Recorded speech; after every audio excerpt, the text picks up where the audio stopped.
Continuamos aquí en Alta Política. Muy buenas noches, Gustavo Barbarán, bienvenido. ¿Qué tal? Buenas noches. Y buenas noches, Javier. Buenas noches, Andrés. Bueno, un poco estaba escuchando el mensaje de nuestra señora Presidente en la Cámara Argentina de la Construcción antes de venir, y me llamó la atención una frase que escuché de sus labios, en el que decía que el mejor negocio no es que un país crezca, sino que se endeude. Me llamó la atención, y a tales efectos querría que pongamos en el aire el mensaje del vicepresidente de Bolivia, García Linera, en la asamblea del partido de izquierdas en Europa, en diciembre del año pasado, casi un año ya. Por favor, señor director, si podemos poner en el aire el video que tenemos preparado. Muy buenas tardes a todos ustedes. Permítanme celebrar este encuentro de la izquierda europea y a nombre de nuestro presidente Evo, a nombre de mi país, de nuestro pueblo, agradecer la invitación que nos han hecho para compartir un conjunto de ideas, de reflexiones en este tan importante Congreso de la Izquierda Europea. Permítanme ser directo, franco. Me preguntaba nuestro delegado de Grecia, me preguntaba sobre el tema del agua. ¿Cómo comenzamos nosotros en Bolivia? Por temas básicos de sobrevivencia, agua. Y en torno al agua, que es una riqueza común, que estaba siendo expropiada, el pueblo llevó adelante una guerra y recuperó el agua para la población. Y luego recuperamos no solamente el agua, hicimos otra guerra social y nos lanzamos a recuperar el gas y el petróleo y las minas y las telecomunicaciones. Y falta mucho más por recuperar. Pero en todo caso este fue el punto de partida, la creciente participación de los ciudadanos en la gestión de los comunes, de los bienes comunes que tiene una sociedad, una región. En tercer lugar, la izquierda tiene que recuperar la reivindicación de lo universal, de los idearios universales, de los comunes. La política como bien común, la participación como una participación en la gestión de los bienes comunes. La recuperación de los comunes como derecho, el derecho al trabajo, el derecho a la jubilación, el derecho a la educación gratuita, el derecho a la salud, el derecho a un aire limpio, el derecho a la protección de la madre tierra, el derecho a la protección de la naturaleza. Son derechos, pero son universales, son bienes comunes universales frente a los cuales la izquierda revolucionaria tiene que plantearse medidas concretas, objetivas y de movilización.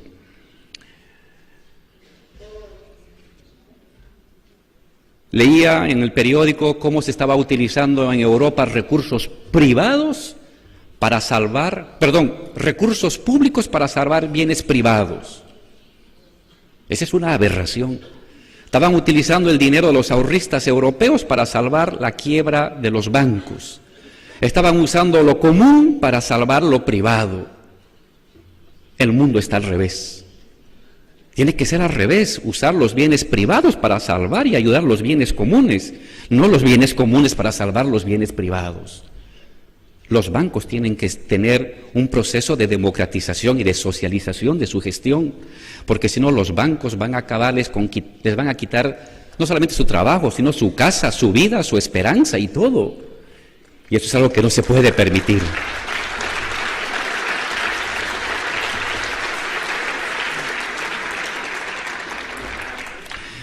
Pero también necesitamos reivindicar en nuestra propuesta como izquierda una nueva relación metabólica entre el ser humano y la naturaleza. En Bolivia, por nuestra herencia indígena, lo llamamos eso una nueva relación entre ser humano y naturaleza. El presidente Evo siempre dice, la naturaleza puede existir sin el ser humano. El ser humano no puede existir sin naturaleza. Pero no hay que caer en el en la lógica de la economía verde, que es una forma hipócrita de ecologismo.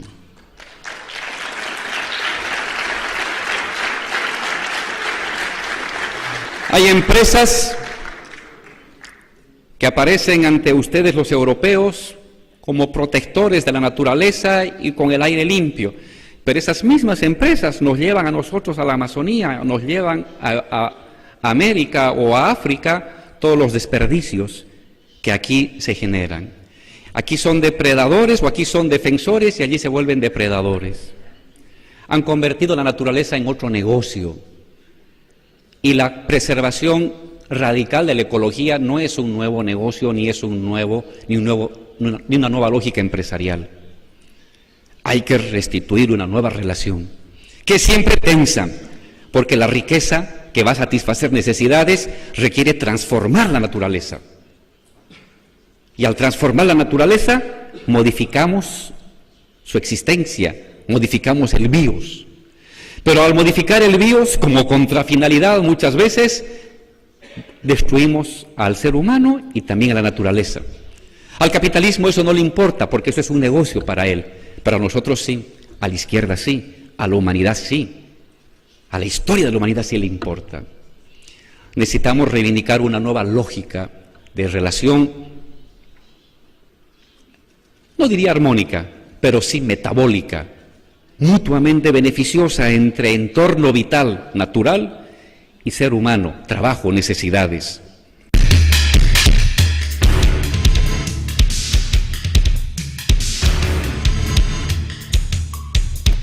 Bueno, esto obviamente, escuchar esto de Linares es fuerte porque él estaba en un encuentro de la izquierda y sin embargo decía un montón de cosas que son aplicables hoy tranquilamente.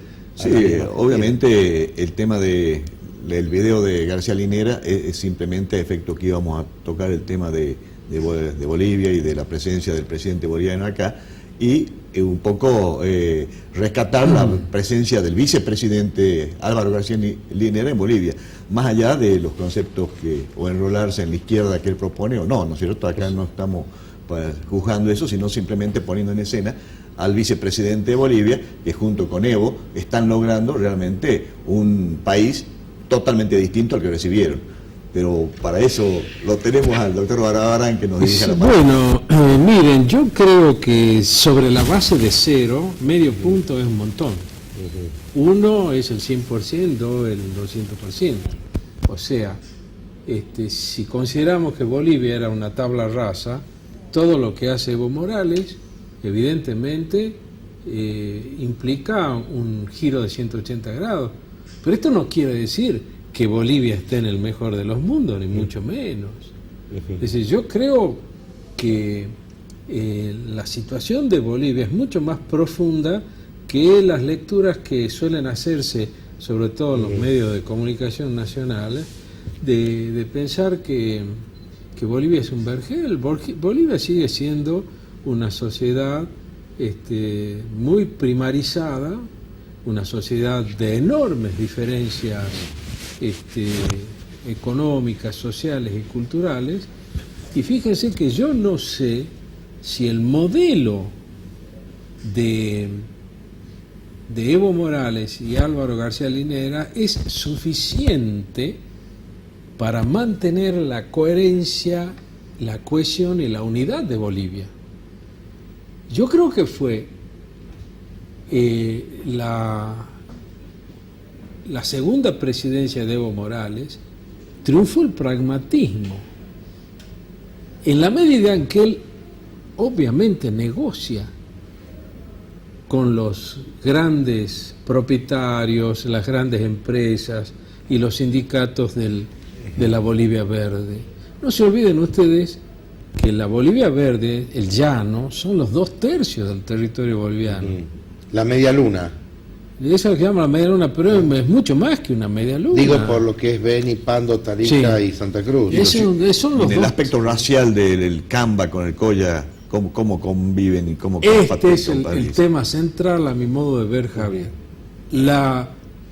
En términos así generales, daría para mucho explicarlo con más detalle, la Constitución de Bolivia, que sirvió para zafar de la profunda crisis social, y en eso yo no le resto mérito, pero tampoco me da a mí certeza de que la unidad de Bolivia se vaya a mantener con esta Constitución. Porque esta Constitución es una Constitución que se asienta en una filosofía indianista, que va mucho más allá del indigenismo. ¿Cómo se hace para compatibilizar 30 y pico de nacionalidades? Hasta el momento solamente Evo Morales lo puede hacer. Pero más allá de Evo, ¿quién garantiza la unidad boliviana? ¿Cuál es el sustento? Recién decía el vicepresidente, la Bolivia indígena. ¿Qué indígena? La mayoritaria aymara del altiplano boliviano. ¿Y el resto? ¿Qué porcentaje son?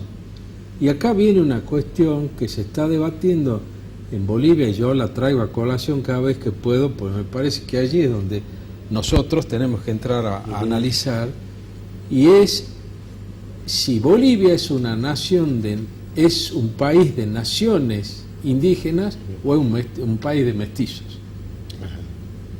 ¿Y eso políticamente qué pues sencillamente consecuencias tendría? El enfoque sí.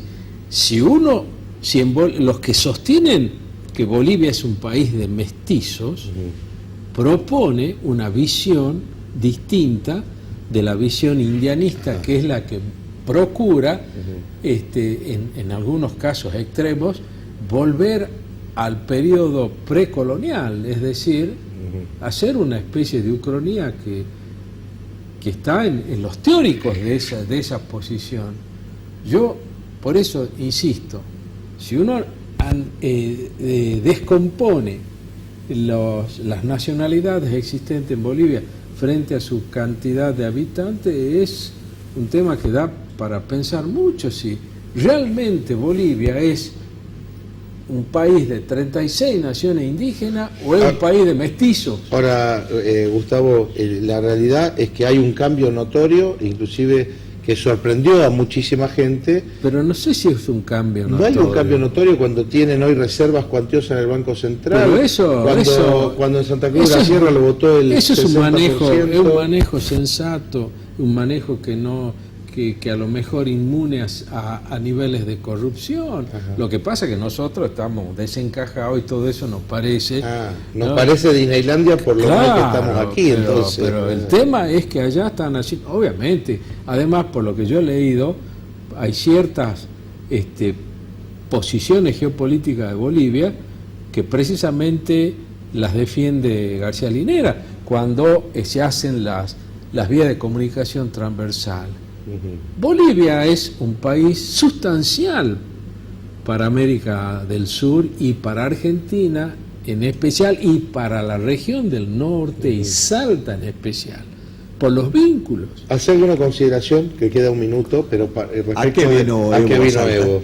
¿A qué vino Evo? Evo no vino en visita de Estado porque implicaría que haya estado acá la presidenta argentina, tampoco estuvo el canciller argentino. O sea, da margen para lo que se llama la paradiplomacia, que incluso está hoy habilitada por el artículo 124 de la Constitución Nacional. Yo realmente no sé a qué ha venido, creo que debiera saberse a qué ha venido y si se han firmado convenios, hacer saber, porque Salta puede celebrar convenios internacionales en las condiciones que prevé el artículo 124 de la Constitución. Ahora, obviamente, Evo Morales acá obtuvo muchos votos, o sea, venir a saludar a la enorme cantidad de bolivianos. Y recibió un honoris causa de la Universidad Nacional. Y de la universidad, y esta cosa tan humana, que realmente emociona y agrada de ir a la escuela donde él vino en condiciones Santos, que ya sabemos cómo, pero está todo bien, es decir, en buena hora que Evo haya elegido Salta para venir a visitar. Ahora el tema es qué vamos a hacer nosotros para aprovechar eso, sobre todo por la relación histórica que nosotros tenemos con el departamento de Tarija. Nuestros dos pasos son tarijeños. Tenemos el acuífero Irendá Toba tarijeño, tenemos el río Bermejo, Nosotros nada de eso vamos a poder aprovechar Si no si no una tenemos relación con consenso y Bolivia. buena relación con Bolivia. Gustavo, vamos a dejar para la próxima eso, porque me interesaría que hagamos ese, digamos, una tabla de los temas que nos se vinculan. puede hacer con Se nos Para acabó el el próximo tiempo, programa. pero para el próximo lo vamos a Bueno, hacer. con todo Muchas gusto. gracias, No, Gustavo Barbarán. a ustedes. Gracias, Javier.